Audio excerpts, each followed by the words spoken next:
In today's video, I'm going to teach you how to build a shopping list and meal plan in Notion. By the end, you'll have a simple system to store recipes. Plan your week and generate a grocery list that's easy to check off as you shop. Start by creating a table database and name it recipes. This will be your master library. Add a select property for meal type so you can mark each recipe as breakfast, lunch, or dinner.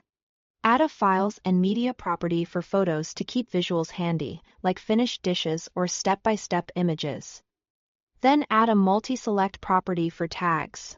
Use tags to capture key ingredients or themes, for example, pasta, vegetarian, or quick, so you can search and filter fast when planning. For ingredients, you have two options.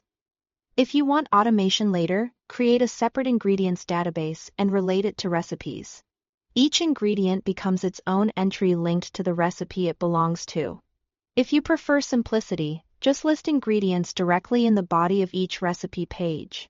Both approaches work. Choose the one that matches how much structure you want.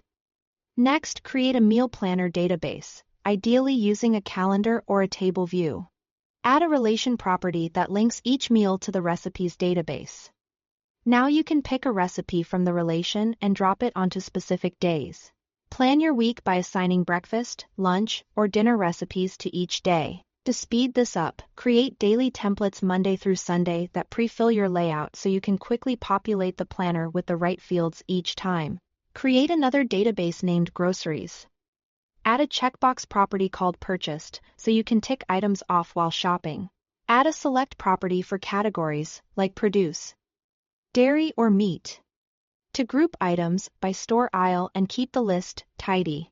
There are two ways to connect your meals to your list. The manual method is straightforward. Review the ingredients in your chosen recipes and add what you need into the groceries database.